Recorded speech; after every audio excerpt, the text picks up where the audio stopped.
Ever play a video game that just made you want to scrub your own skin off? Because you know deep down that the very concept behind it is wronger than a $3 bill? Yeah. I just found myself loitering about the house and rifling through the personal effects of a young girl. In my defense, I was apparently a small magical mascot creature at the time. Something tells me that won't exactly hold up in a court of law.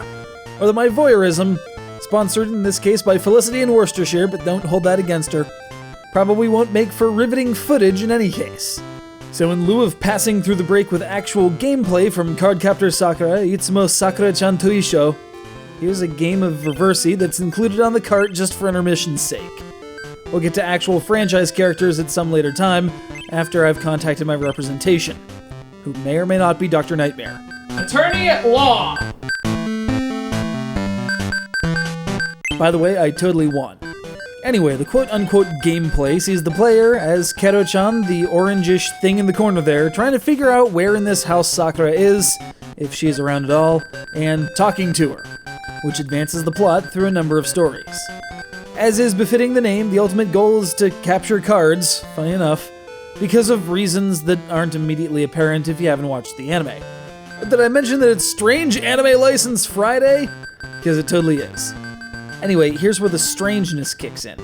The game operates on a real-time clock, which you set all Pokemon Gold and Silver style when you start the game.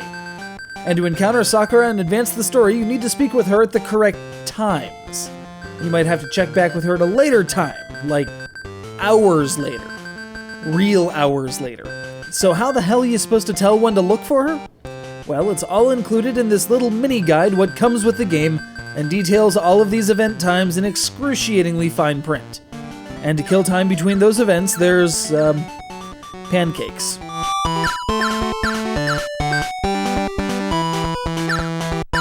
Yes, you're playing Simon with pancakes. Or you can play this low-rent Tetris variant. Or you can print out stickers via your Game Boy printer if you happen to have one in working condition. And who does? Paper for those things is like impossible to find. Still, it's certainly a unique experiment, but I don't know if I'm down with the whole track Sakura down at whatever hour nonsense. Especially since you can't even cheat and fiddle around with the clock. The only chance you get to set it is when you start a new file, which deletes the old one. Unless you're playing this on an emulator and can screw around with the passage of time, or you happen to be packing the Master Sword in a certain ocarina, well, you're better off just using this one as a fortune-telling device that sometimes makes you hungry for pancakes. And memorization. Mostly just pancakes.